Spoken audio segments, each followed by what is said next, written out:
Good morning and welcome to the 23rd annual exhibit of fuel cells, hydrogen, and we've added batteries to the mix. We're always discussing technologies, their development and their market potential and how much is being sold and where and to whom and how many exports. And we need to organize all this data. And it's a complicated field, so we need people who develop statistics, who research the field, who are in touch with the manufacturers. And what more could we wish for than the German Manufacturers Association, which is under the title VDMA. Two representatives from this organization are here to talk with me today. We'll be discussing the economic situation and the outlook of the fuel cell industry in Germany. And I'll be talking with Dr. Manfred Stefener, who is chairman, to my left, the first in the row here, of the VDMA and also managing director at Elcore, which is a big player. Next in line, Johannes Schiel, who is managing director of the German Manufacturers Association, VDMA. I have to repeat the German thing. And I want to add before we start that we have so much to talk about. There's so much knowledge represented here that we would go well beyond the 20 minutes. So there's going to be a press meeting right after our talk. It's in room 415 behind me. If you go past the lavatories, there's a staircase. And that leads directly to the press meeting, right after this discussion here. So without further ado, let's start with our topic. VDMA, of course, is a large association, and they have a vested interest in fuel cells, but not just fuel cells alone. Perhaps you could tell us a bit, we're fiddling with, there's the first slide, there you go. Perhaps you could tell us a bit about the VDMA in general. Johannes? So VDMA is the German Manufacturers Association. It's a large industry association with 3,200 member companies, revenues of more than 200 billion. And I'm running the VDMA working group fuel cells, so I'm actually not managing director of the whole association. Nice try. Yeah. I tried to promote you, I'm sorry.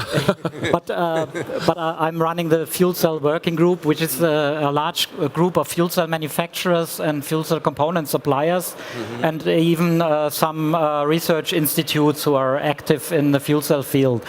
So it's an industry association representing the interests of fuel cell manufacturers, component suppliers, and research institutes. We lobby for fuel cell frameworks, for the right political frameworks for fuel cells, and we help ourselves in our groups, in our working groups, in our network to increase the efficiency of the fuel cells, to improve the system, to optimize the components and stuff like that. So in the success of that work you can see here on the slide. So there's like in the range of 60 members. So like the main players in the German fuel cell industry, so are basically associated here and working together, setting standards, talking about like regulations. This has been like very important work in the last years and very successful. So where like a lot of structures could be set and promoted. So that is like a very powerful group. So which was basically built by Johannes here. So and that is very successful work. Of course, we're all interested in hard numbers as well, and I think the idea of creating a survey is fundamental. In a young industry, we need to cooperate. We need to know what's happening now, what the prognosis is for the future. Let's look at some of the statistics. Manfred, you've got one interesting diagram here which sort of illustrates the revenue potential for the fuel cell industry. Could you describe that? Yes, sure. So what you see here is one of the results of like a big survey study that is done like every 2 years among like the members of the VDMA, but also like external companies. So and of course one of the questions is always what has been your revenue in the last year, and what is your expectation like next year, like which is like 2017, so the ongoing year, and what do you expect like in like 5 years time? So in a certain time frame. So a result you see here. So we had like in the German industry like a relative powerful year with about 100 million of revenue in 2016. And the expectation is that there will be like a 2x growth, like in 2017, so which we go to roughly 190 million in revenue, so which is like a significant number, yeah. So in the worldwide comparison, like still small, but like significantly growing, and expectation that we see here for 2022, so is like a several billion market, yeah, in Germany for fuel cell systems. Yeah, since VDMA is an industry association, mainly also looking at stationary applications, we are focusing in our survey on stationary applications and early markets like APUs. So, all kinds of special markets are also included, but transport applications are not included. It's only a few component suppliers from the transport application are also part of that survey, but not the car manufacturers or bus manufacturers or such larger players. So if you actually take the revenues of the whole industry, you could possibly double the figures. How interesting. Those who've been here in Germany for quite some time, I'm from Canada myself, we know that the alternative energy technologies has been a job creator and a blessing for this country. Does this also apply to the fuel cell industry, Johannes? Has the fuel cell industry been a motor for job creation? Yes, you could say there are a lot of jobs around, but well, it's very difficult to count employees in an industry that is still a young industry. So many workers in the companies are doing research, and especially in the research institutes, you can't really count them as employees of the industry. So we try to count, and the result is 1,300 employees in this year, last year. And we have a small growth in this year, 1,600. Many of these employees are still, not really comparable to other industries. Yeah, but the industry is ramping up, and so are the employees. So employees are growing. The figure of employees. Yes, and I think the trend is clear. So I can see that.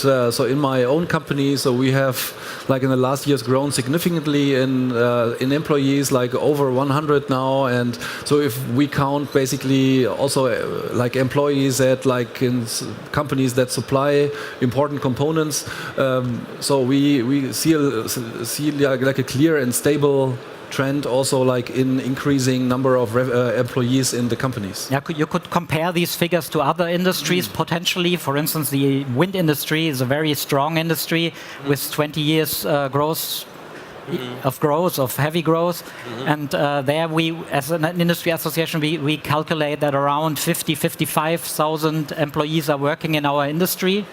And then, of course, there are many others working in the industry. So the overall figure for employees in the wind industry is 150,000. So these are the direct employees in the member companies, and the companies handing in answers to the survey. So it was 36 companies answering to the survey, and the blue is always the answers, and the orange part is what we guess we didn't quite capture. So there's an estimation that there's a little bit more employees than we actually gathered in our survey. I'm going off script here, but I have to ask this question anyway. As soon as we mention the number of jobs created by the wind power, the wind turbine industry in Germany, I like to mention the fact that we're blocked right now. We have so much wind energy coming in, the grid cannot absorb it all, and the potential for wind industry is large. So we need to do something with this energy. So do you see that also as a driving factor in the fuel cell industry? Potentially that could be the storage technology we need in order to really expand renewable energy resources. Do your clients talk about that? Clearly, yes. Like fuel cells will have, so like in total, from my point of view, like a very positive impact on the grid, because like if you look at stationary fuel cells in homes, so there would be like a self-production of electricity, so which would like stabilize the grid, and of course like with excessive renewable energy. So there would be like in addition, of course, like an important storage technology, so which can be easily combined with fuel cell technology or stationary fuel cell technology in homes. And I think together, so this is like a successful play. Actually, I would say that the fuel cell industry does not even need the hydrogen story to be represented as a very important part of the energy mix in Germany. And I'm also representing wind turbine manufacturers in our associations, and the wind industry, especially the owners of wind farms, they tend to regard their industry as decentral. Yeah, but in fact, even PV is regarded as decentral. But in fact, there's a lot of wind in the north, a lot of PV in the south, and a real decentral energy power solution is fuel cells and combined heat and power. Yeah. And therefore, I think it's a very important part. It's still not very relevant, to be honest, to have a few thousand home systems. Yeah, it's nice to have for the energy mix. But it's growing, it's starting, and it's going to grow faster and faster, as you see in the slides. If we think globally, and I think back historically, it used to be that the representation of, for example, Canadian companies here was rather large. I don't know why that is, but certainly the German industries are exploding. It's their technology, it's the universities that does the R&D. There's all sorts of reasons for Germany's repositioning themselves in this market. But essentially, what makes the German economy so successful is that it's strong in exports. So how well positioned is the German fuel cell industry in the global market for exports? Either of you? Yeah, if you take the machinery industry as a whole, the average figure for the whole industry is 75% export rate. That's very high. Well, you can't expect the fuel cell industry to have such a huge export rate from the start. Still a young industry. And Germany is very much criticized for these high export rates. Yeah, in some discussions, but we imported a lot of fuel cells from Canada in the past. We are still importing, even from Japan. So at least we should also start to export something. So what we collected is some figures on markets where the fuel cells from Germany go. Mainly, it's to be honest, it's fuel cell component suppliers who are active on export markets. The OEMs are just starting to export. I know you already exported a few fuel cells, but it's like for the OEMs, it's like mainly like the German market. So we certainly, in comparison with other countries in the world, we need to catch up in Germany. So like in terms of market share. So this is why I would say like from the OEM side, so system manufacturers. So export rate is not strong yet. Export rate is still low, but. So what we see here, like on component manufacturers, they are already internationally active and obviously strongly positioned. Yeah. If you especially see the stack component manufacturers, they deliver their products all over the world, and the overall figure for this, the answers of our survey is 47% export rate. So Germany is still the larger share, but the export markets are growing sharply. So they're growing, and of course, is there a accompanying internationalization of the market? What I mean is, many products are actually manufactured using components from all over the world. Stacks, systems, integration, and so on. It can be an international affair, or it can be a local product. Is there a growing trend towards international cooperation in manufacturing? You're in the industry yourself.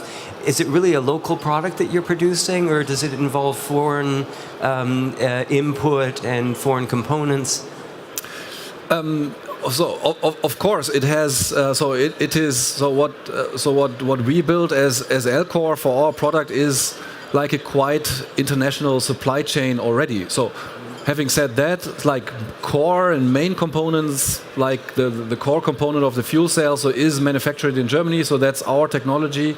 So, but other important parts for the stack, for the unit itself, so is like sourced already like internationally. So there are certain like certainly also imports from worldwide countries. I think the fuel cell industry is becoming more and more global, but we have to as an industry from Germany, we have to see also production of some parts of the fuel cells in Germany. And here is a company that is doing a lot in Germany. And there are others, they are also doing a lot, but maybe they are not producing the core components. So some companies have been criticized for that, but I think it's an international industry. There's international competition on the system side, also on the component side, and it's necessary to cooperate internationally. So we will see imports and we will see exports in the future, growing exports. You have one interesting graphic here that talks about fuel cell systems produced, and there was even another graphic that offered a breakdown of early market technologies and what I would like to call mainstream technologies.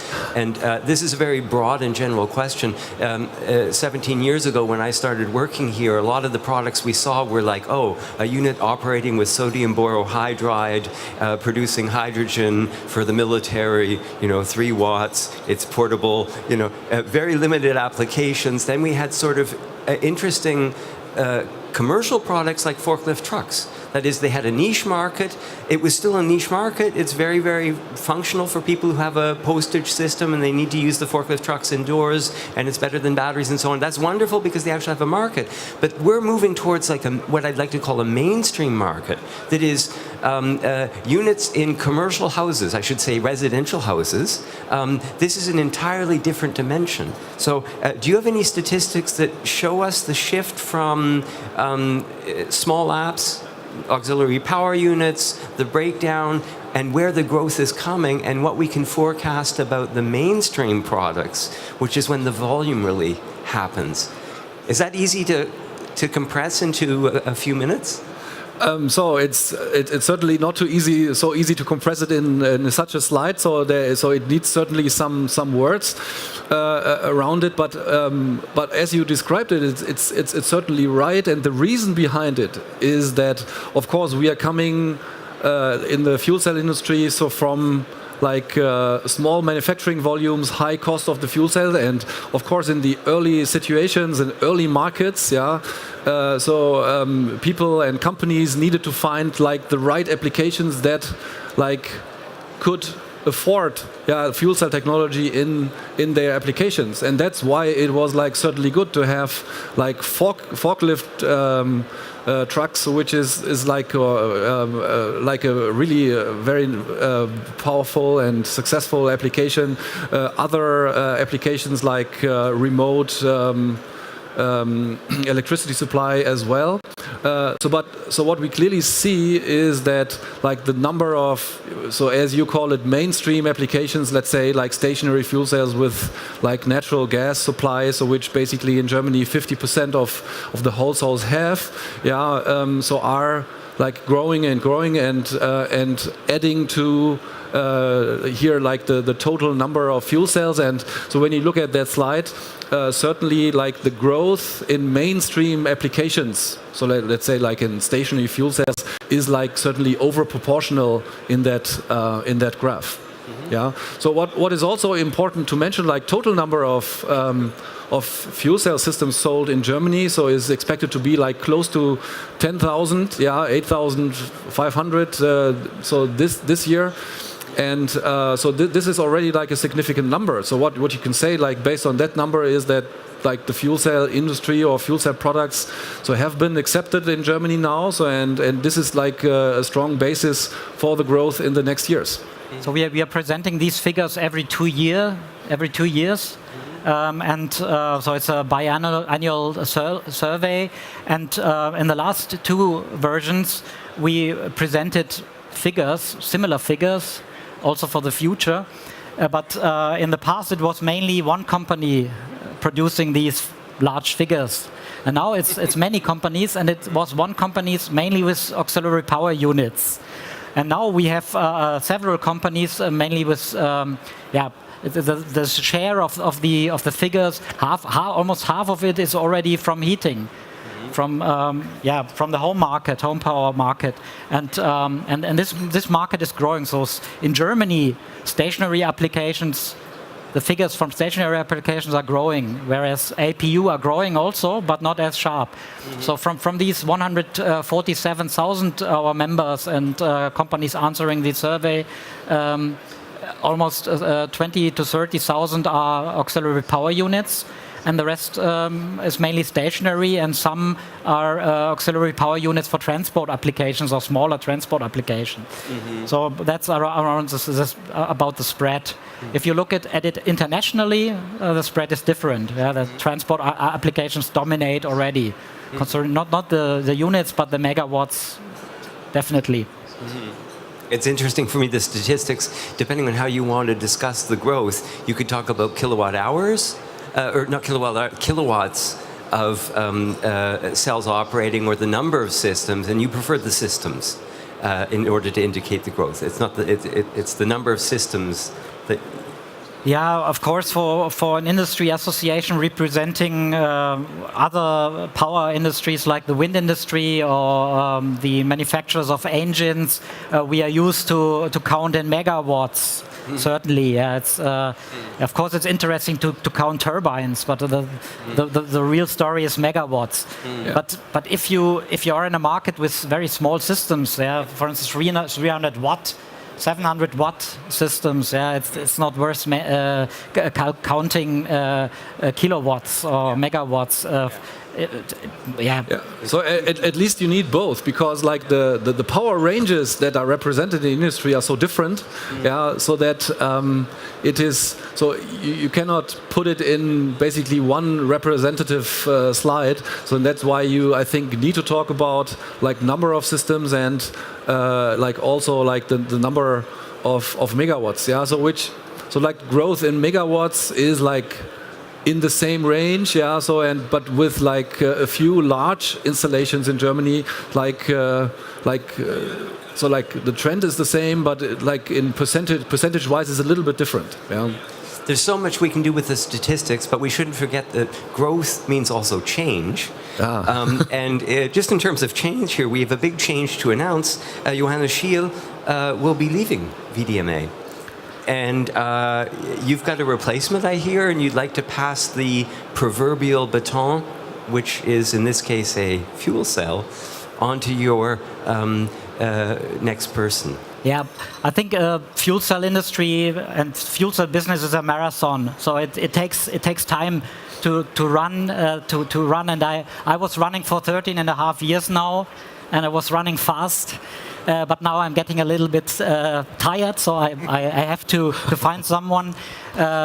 Maybe I do something else in the future. So I'm actually going to be part of the wind industry, and I think I will keep in contact with the fuel cell industry. But so you haven't gone to gas? No, I'm thrilled. No, certainly not.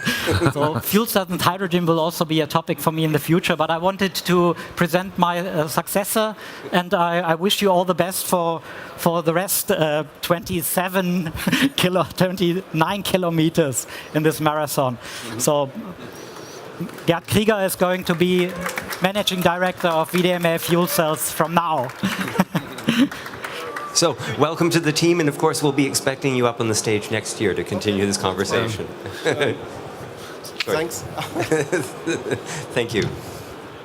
Thank you, Johannes, for a big job, great job you did the last 13 years. I was still involved employing you, so I'm not happy that you leave, but you will be still part of our network on the wind side, and I'm very proud to be part of the fuel cell community in future, and I hope I can follow the growth story of the last years together with all the people involved here, and also especially the people involved in VDMA. Thank you very much. And from my side also like a great thank you. So that was like great work in the last years, and so it was like a very successful build-up phase of the VDMA group. And so I brought like a little present that you don't forget, like the fuel cell. So this is a fuel cell core component, like the powerful component, so that you have I will keep it in mind.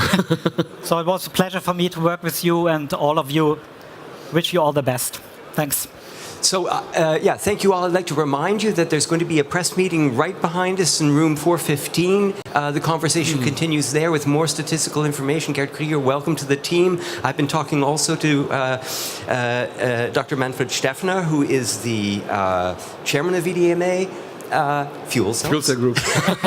And the director of Elcore, Johannes Schiel, who was the managing director of VDMA Fuel Cells, and Gerd Krieger, welcome to the team. Thank you so much for the conversation. Yeah, thank you. Thank you. Thank you. And thank you. We'll be continuing in seconds. Up next is Johannes Palic, who's from Now GmbH, and he'll be talking to my colleague Uli Walter about strategic build-up of charging infrastructure, a super important subject, so stay tuned. The drinks are on the house. Back in a minute.